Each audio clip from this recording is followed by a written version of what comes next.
Thanks everybody for showing up, especially since I know HD is over in the other room, and I promise to speak more slowly than he does. So this is about role-based access control, so if this is not a really exciting topic for you, the exits are here. And what I'm going to talk about mainly, and actually I'm kind of disappointed that Jim Manico isn't here because he hates RBAC with a purple passion. So I expected he would be like up front and center to heckle me on this. He wants to know if he believes that RBAC is dead or it should be dead. He wants to do it in himself. And I'm here to talk about how, yeah, maybe not so much. So I've had my massage in the speaker room, and I had a beer, and now I'm just like all ready to go. So at the same, not quite because it was spilled everything. So yeah, but, pretty close actually. So RBAC isn't dead. It does smell sort of off though, so let's give it a makeover. The old version of RBAC, and probably in a lot of legacy systems that you have seen, it was just a group of entitlements. It's the same thing as a group, pretty much. And you know, if you were a director, you were in the directors group, and you would just add roles whenever you needed more access. And of course, the administrator, whoever needed access to everything, just had all the roles, and that was it. So what's really wrong with that? First of all, is really based in the commercial world. So it assumed that you were either an employee of an enterprise or you were a customer of an enterprise. And it didn't have room for anything in between. And so, of course, my brothers in arms who work with me at the Texas Education Agency know that for the public sector, for education, for a lot of other organizations, especially when they're very fragmented and distributed, that's just not the case. And when half of your business is about dealing with people on the outside in a bunch of different capacities, then this just putting everybody in a little group is not going to work. And then, of course, with some of these roles, you know, they have weird legacy names, and you have to try to figure out, you know, who's in the Spider-Man group? Why does this person even have this access? And it was really all about the entitlements, not about the name. It doesn't reflect different axes of governance. It's not the axes of governance, although that would be pretty cool if you were like chopping things. But I'll talk about that in a minute. And it doesn't support context switching, which is what we really need for a lot of stuff today. So Exhibit A, when you're working for, or on behalf of more than one organization, for example, you're an insurance broker, and you are connecting to an application, but you're representing different insurance companies each time. There may be legal requirements for separation of duties, or like at TEA, we have a bunch of different organizations, districts, institutes of higher education, different other agencies, and some people would work on behalf of a bunch of different ones, or at the same time, but they had to have separate sessions each time. They had to be very clear about who they were representing at that time. So you just can't give them union of entitlements. That's just not good. The HR system is another one. You may be the administrator of the HR system and you're an employee at the same time. So you have to be able to switch those, and it's not a good thing when you are the employee and you have all the power, including the power to give yourself a raise. Although that is awesome when that happens. QA tester.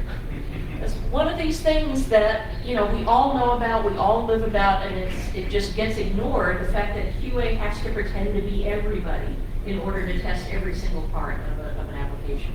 And that's the other problem, especially if you're trying to scan an application and you have a bunch of different roles. You have to have the tool logging in with different ones at each time so you can make sure you're covering as many pages as possible. So that's a pain in the butt. And the other one is when federation isn't good enough. It's not just the case of you completely trust this organization, any users they put in are fine with you, you're just going to let them have access. That doesn't always work, especially if you are responsible for controlling the information that they're accessing and you have legal responsibilities for protecting it. You can't just transfer that liability to the other organization. You still have to keep some of it. So even though you don't want to manage all those other users, And, you know, let's face it, the people who usually make most decisions about access don't have time to actually make those decisions, so they kind of push them off on somebody else. If you don't have time to do that, you have to find a way to let them manage the users, but you still are the final gatekeeper on whether they have access. And I don't know why you TEA guys are here, you know all this already. We've been living with it.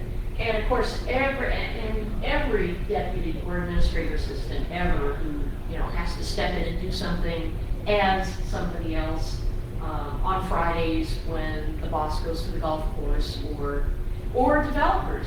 And that's another big example that we never ever talk about. That's, you know, that they have to be able to play every different role as well, especially when they're troubleshooting in production, which we all know never happens. So what we really need are context-specific entitlements, and I'll talk more about that later. We need clear governance. We need to be very clear about who's making what decisions that pertain to the access and who's making what assertions when it pertains to the individual user. And of course, it needs to be flexible and extensible. I recommend yoga.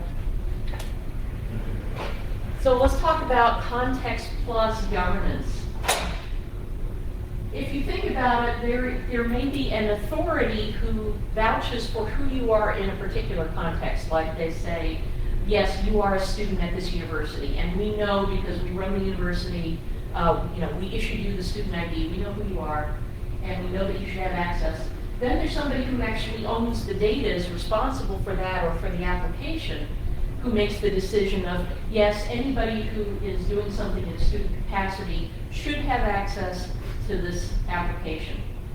So if you split those off, especially when you have a bunch of different contexts coming in with a bunch of different authorities behind them, and again, using TEA's example, you know, if you have a district, you have a campus, you have an auditor, you have, who else do we have? You know, you have internal departments, you have different geographic regions if you're a multinational enterprise.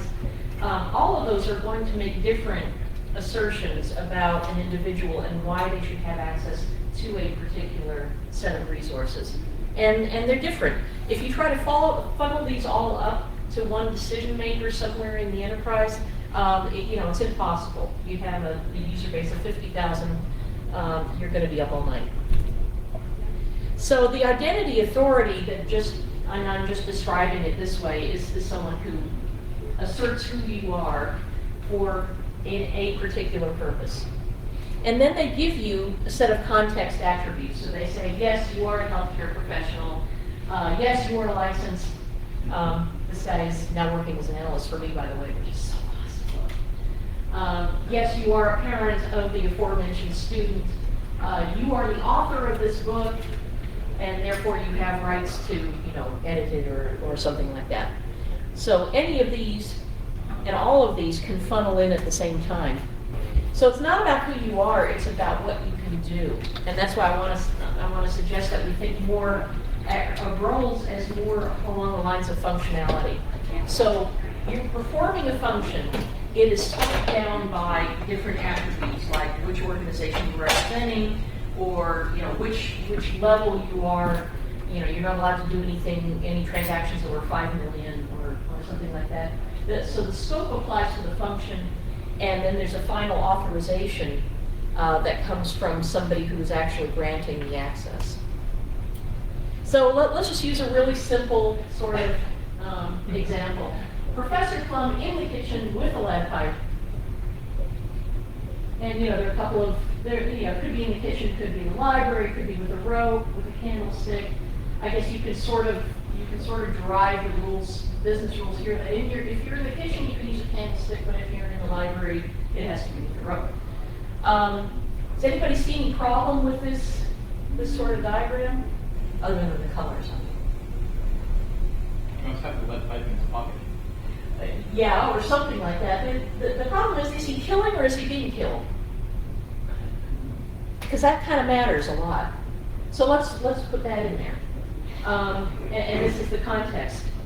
Is he This is the function. Is he killing or is he being killed in the kitchen with a lead pump?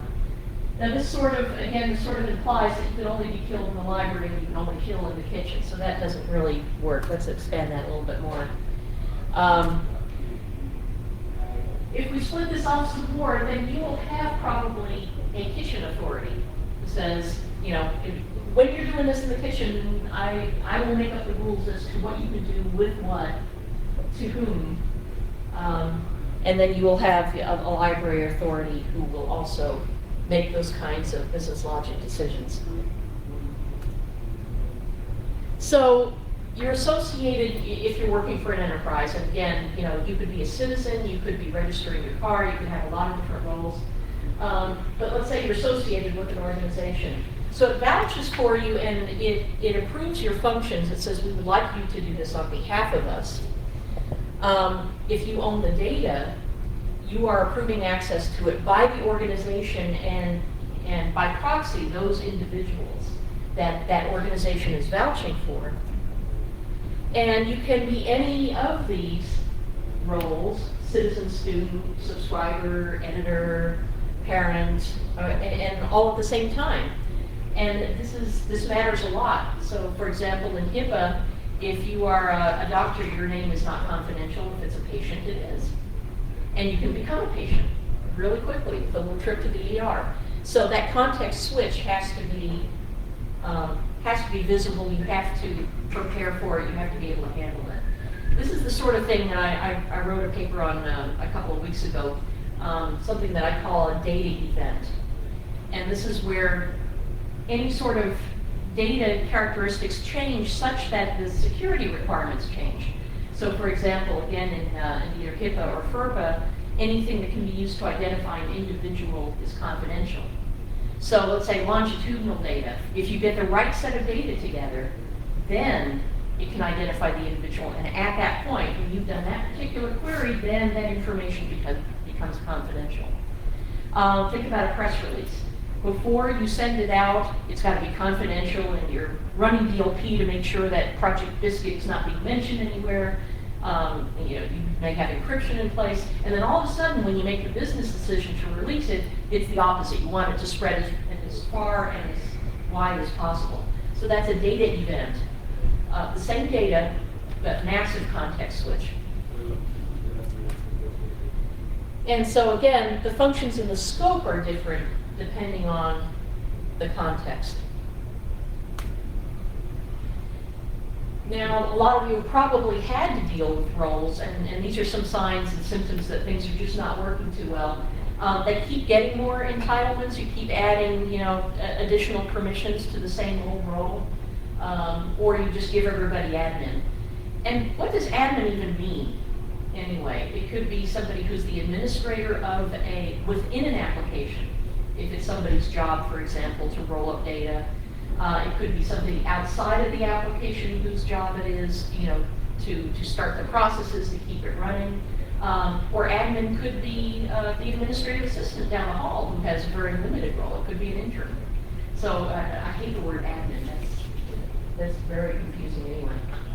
And then, you know, in a lot of organizations, some people just have legacy roles and they all have them because at some point or another, they had to do a function that that role allowed them to do. So it doesn't mean anything anymore. And of course, you know, the less said about Active Directory, the better. Caveat, do not, and I know this is a little bit late if you already have an application that is using roles, but if you're going to write one, do not ever, ever, ever create roles based on organizational structure. And why? 2 words. Reorg. You have to recode your application every time you have a reorg. You're going to be a very unhappy person. And yeah, I don't have to mention the other 2 words, merge-erg.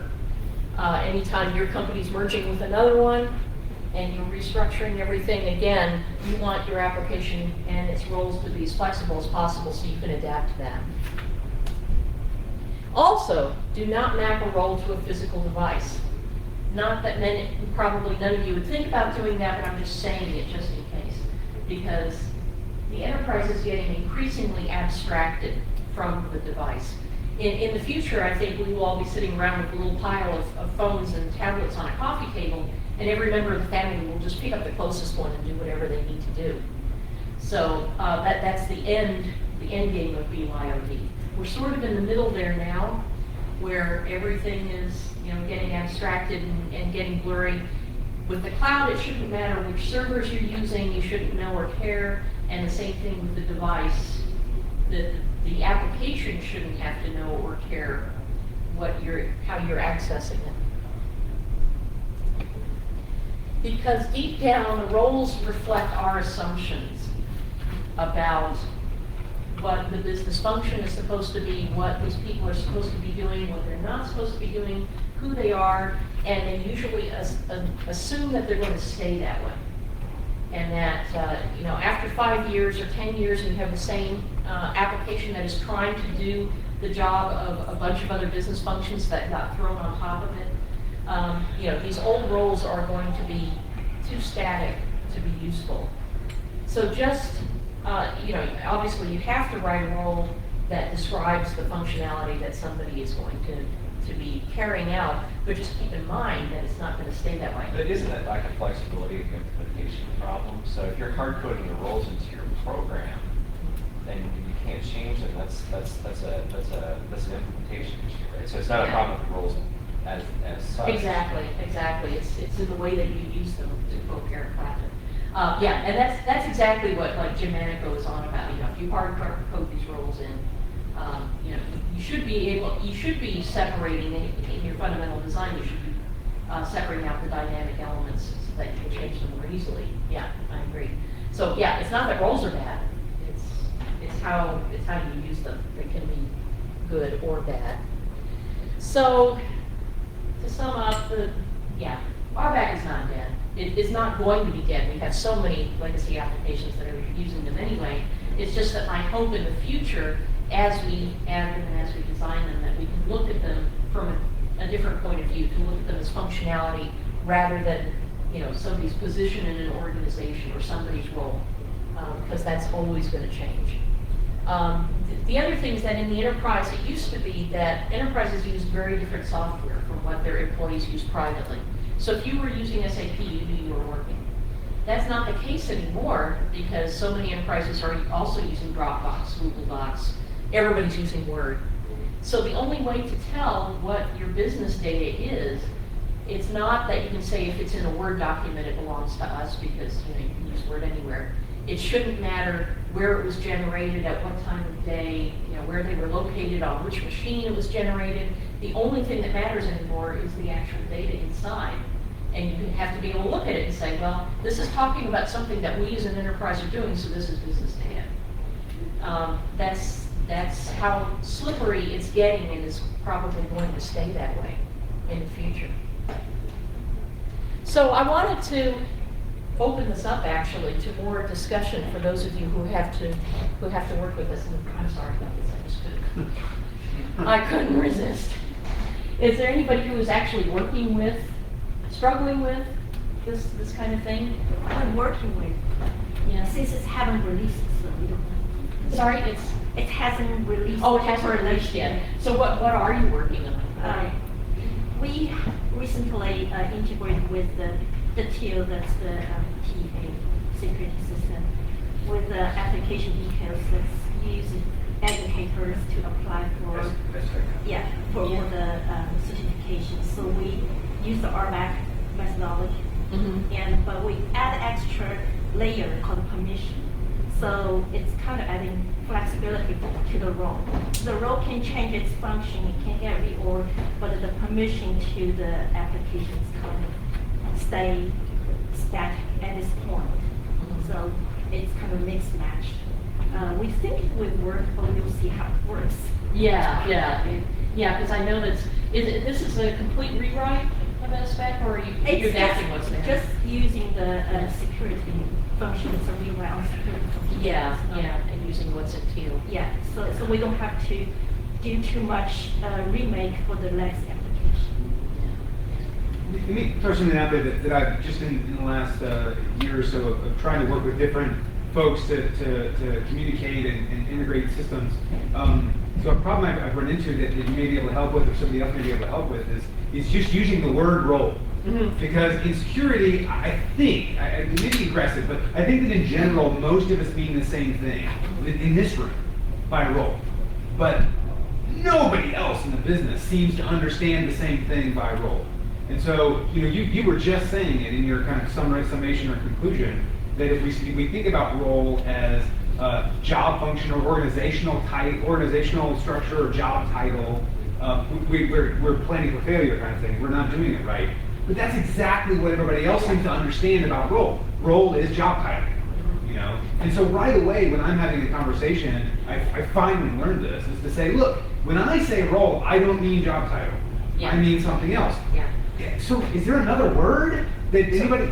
So I mean, what I think the problem what you're talking about is that there's role as a requirement, as a descriptive word about describing a requirement around authorization, and role as an implementation. So RBAC is a particular implementation. It is a security methodology system. And I absolutely agree with you when you talk with business folks. When you talk about role, they immediately go to social grouping. What's their job function? Yep. And I think that, and I'll full disclosure, I did a talk on this yesterday. Cool. So. Dang, I missed it. I was in Vegas yesterday. Well, they'll be all the talks will be going up online, but for me the challenge was, and part of the genesis of the talk, and there's actually a very long white paper I did on with a friend of mine who's got a lot more app dev experience than I do, was going through a whole, and this doesn't happen very often. I worked at a company, we completely got rid of our old back-end system and brought in a new one.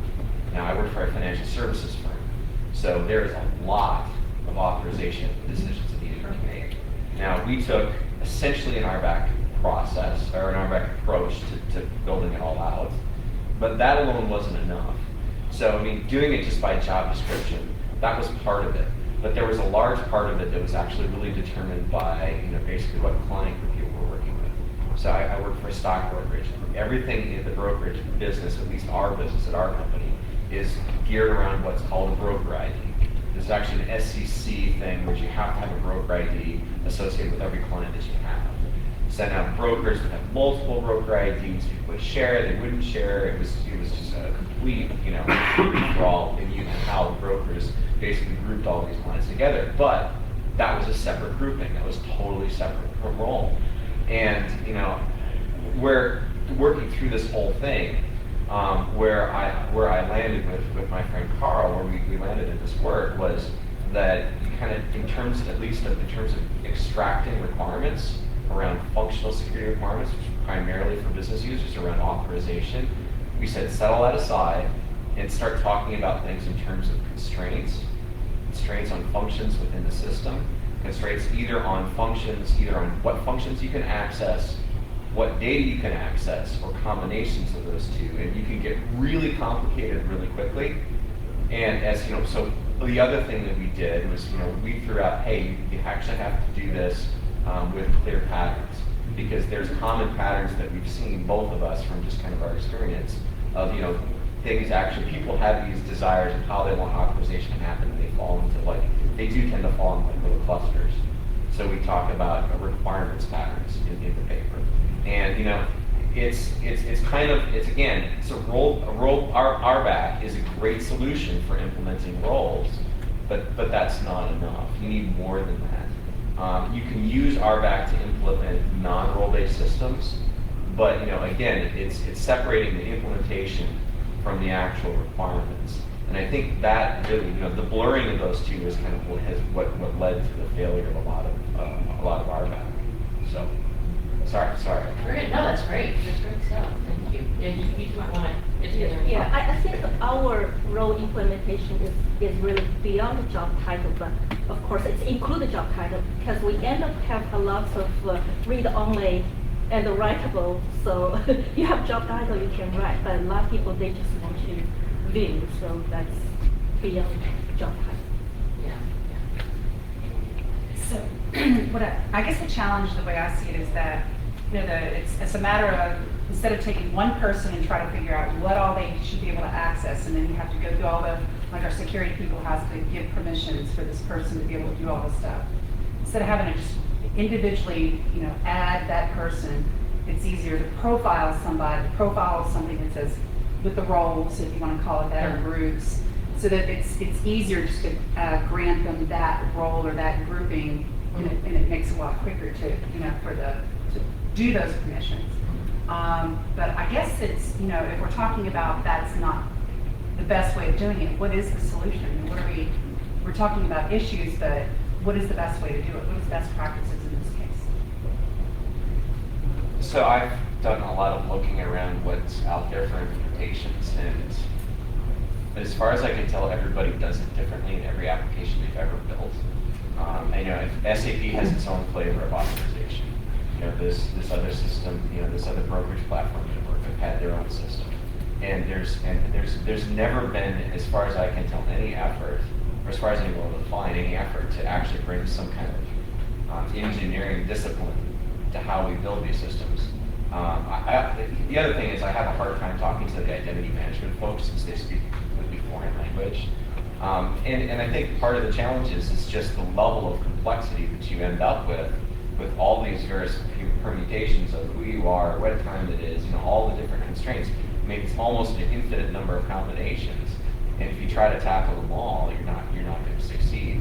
Although I will put a plug in for a particular product, which is still out there. It's now owned by Dell, but BitQ Keystone for enterprises actually is an attempt to solve this problem. I think there's other solutions out there. So XACML or SACML, right, is another attempt to solve this problem, to be, the Swiss Army knife of authorization. Now, that alone is probably not going to work for you because, again, it's a powerful language, and if the complexity gets out of hand, having worked in security and managed a team of security administrators that have to do provisioning, and this was like it was a level of re-provisioning of access that was under constant churn.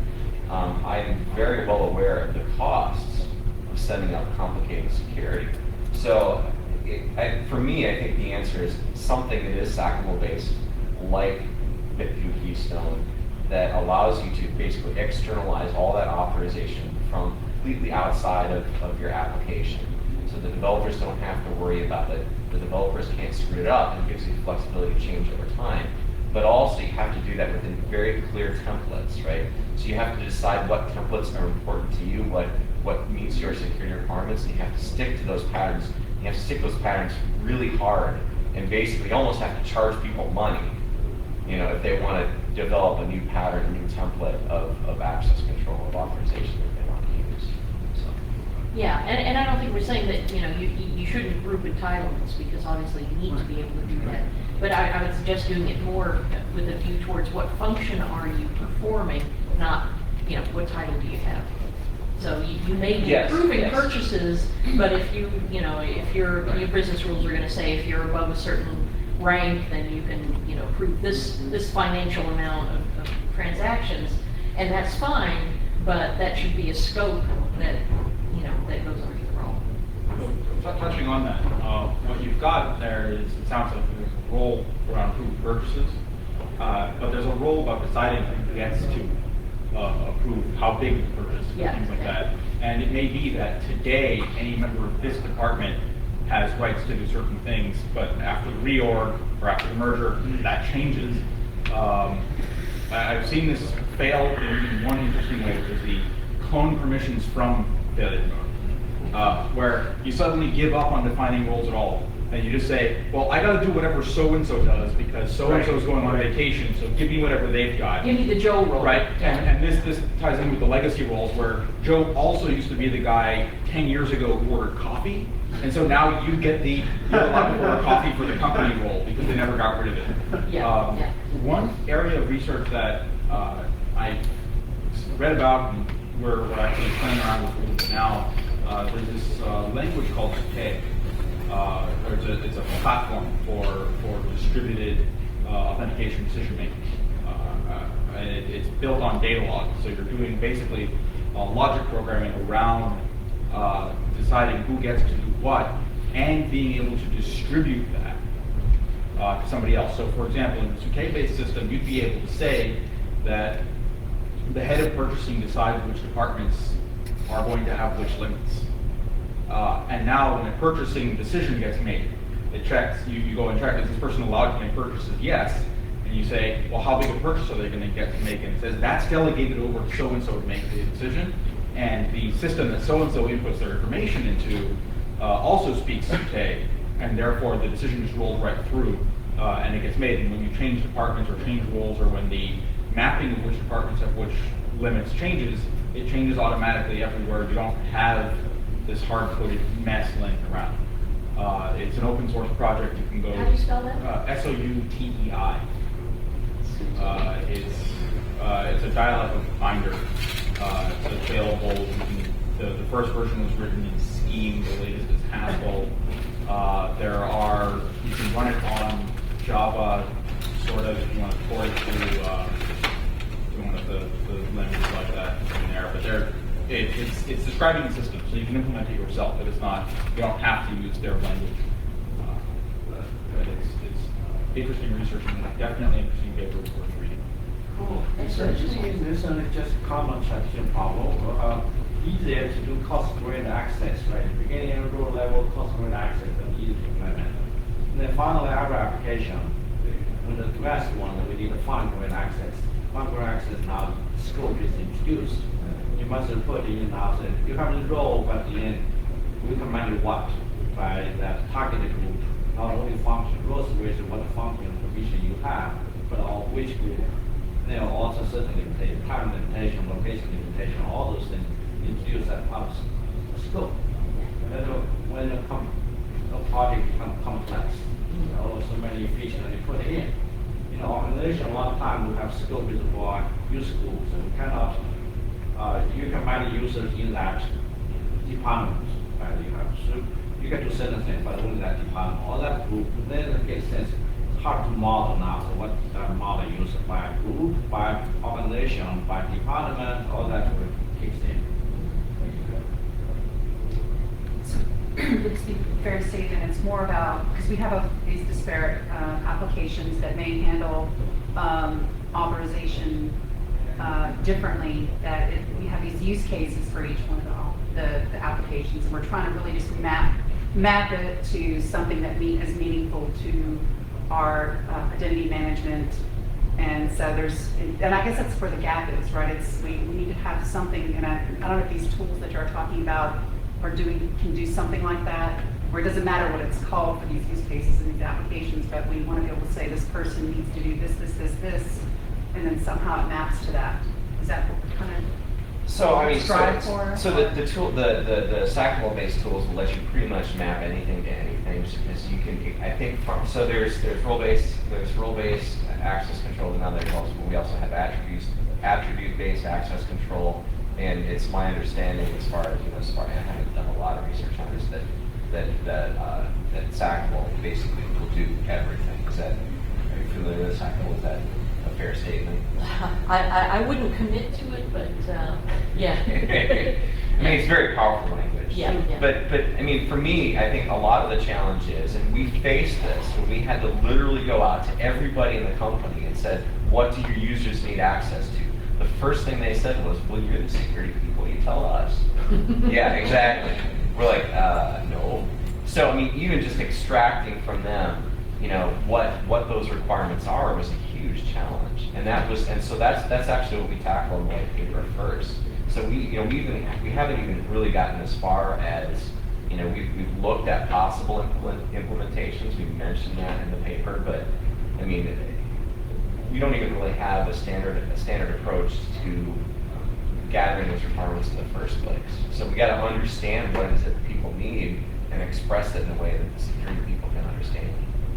The practice, normally they always use combined hardware. They always use rule-based one plus attribute-based one. If neither one will work, Yes. that's not good enough. We must combine. And the rule-based one shows that the counter-based, attribute-based one is defined with access. Right, but and I think part of the thing is too is that it's not always sometimes it's actually attributes of the data itself that actually dictate the access rather than the attributes of the person, right? Okay. So, I mean, I think for me, that's why this is such a hard challenge. For me, I basically, part of my frustration in doing this was, role-based access controls by itself is not enough. Now, you can implement like an attribute-based access control system within an RBAC. It's hard to do it. But again, role-based by itself alone is not enough, but it also doesn't mean it's not useful, because in a lot of circumstances, it's very useful. And nowadays, let's say we try to do cloud computing outright and say, okay, SaaS application access platform. It requires outside what application you can access. You can do LinkedIn or you can do Salesforce. Right?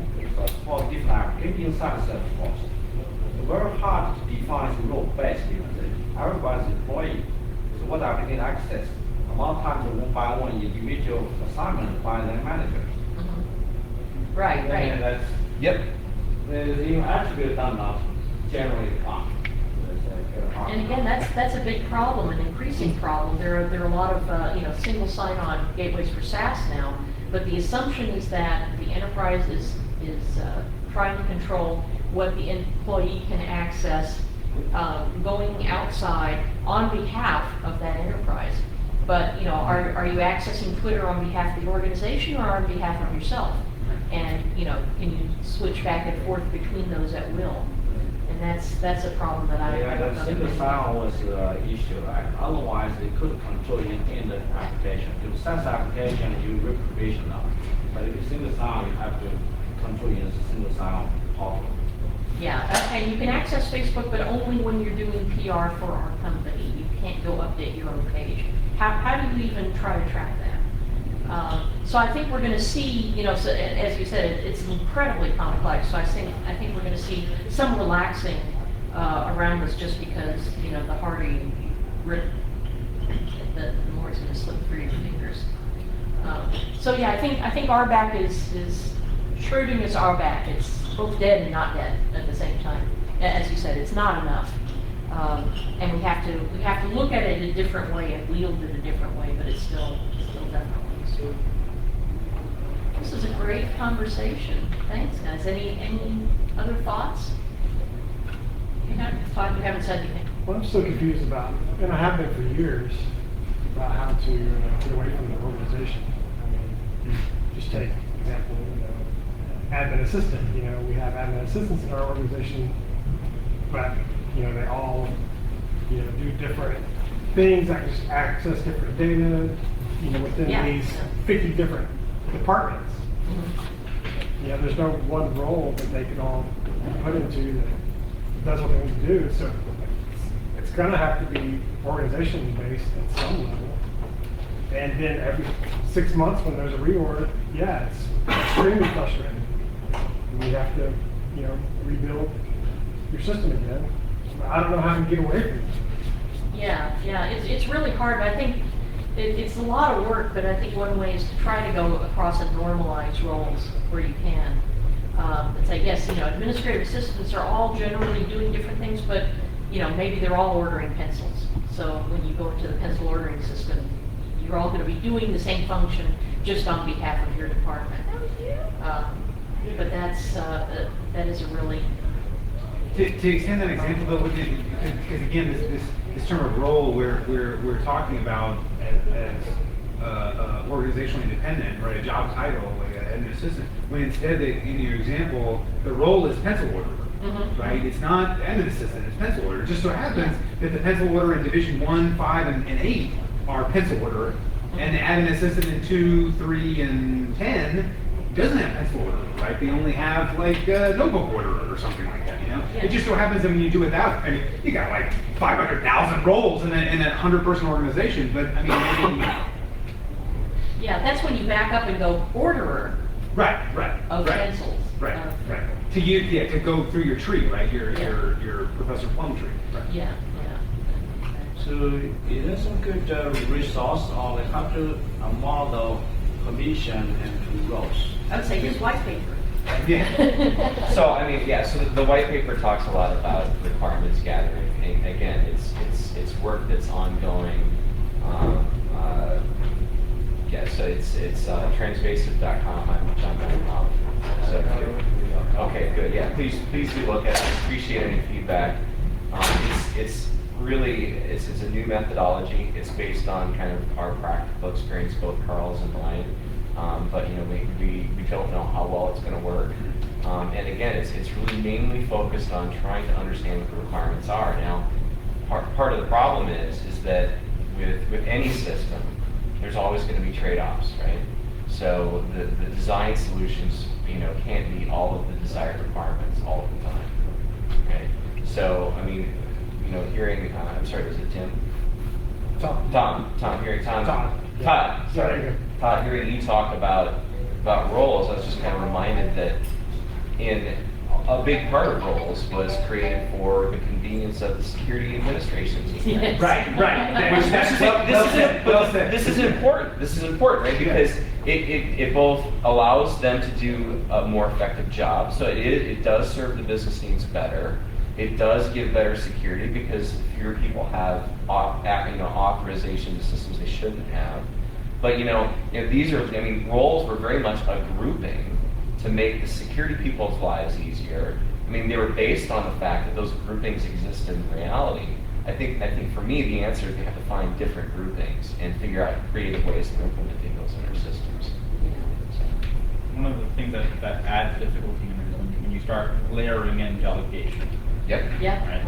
Right? So imagine that you are the head pencil ordering person for the company, and you want to say these administrative assistants are allowed to order pencils, and I'm letting them do that and order off a corporate account or whatever. That makes things extra tricky. So as a person with an administrative assistant, you want to delegate access to my email to the administrative assistant without giving access to everybody's email or access to everybody with the same title I have's email. Mhm. Things like that. Although, to go back to the question of pencil order, I mean, in some cases, you just have to say, look, it's going to cost you this much money to implement, controls around controlling who gets access to order pencils. Are you really willing to spend that money? And so, I mean, again, it's a trade-off decision. That the more you tighten the controls, the more expensive it's going to get. If that's probably important in your financial system, especially if you're talking about, let's say, the wire transfer function. Having really tight authorization around that is probably a good idea. But around other things, maybe not. I mean, even looking at SharePoint, right? Do we really care if users do their own administration on SharePoint? I mean, how many people have really tried to solve that problem? Do that, and I don't think that can be done centrally. So I think we have to think about again, we can't lock everything down. We have to be careful about how we apply our authorization controls. Tying it back together one more time to the delegation. You may think that the current role-based access control system that you have, or whatever you have, doesn't do delegation. And most people will say, oh, it doesn't do delegation. Well, a lot of these systems that we're talking about controlling access to are access to your web browser. And we're sitting here at AppSecUSA. Every time you log into your web browser, you are delegating every authority that you have, that you've logged into, to your web browser. Yeah. Sure. Yeah. So if you've got single sign-on across your company for all these different systems, what you've effectively said is, my web browser is now authorized to do everything I've ever been authorized to do. And anybody who takes over my web browser is also delegated the authority to do whatever I've been authorized to do. And relying on that single check at the time of log on or something might mean that all these controls and all these systems that you built, and whether you've gone overboard and limited who gets to order pencils with erasers on them versus pencils without erasers on them, or gone the other direction and said, look, you can order office supplies, enjoy, or order anything. Either way, you basically open the door to all of that, and you might not have done it if you are relying on credentials that are submitted automatically by the browser to carry that delegation around for you. All right, cool. Well, I'm going to wrap this up because we have closing remarks in the ballroom upstairs, and I know everybody wants to go. It's probably 1 o'clock. But thank you all for participating in the discussion. That's what made it really useful, and I suspect you're going to have to be giving out business cards.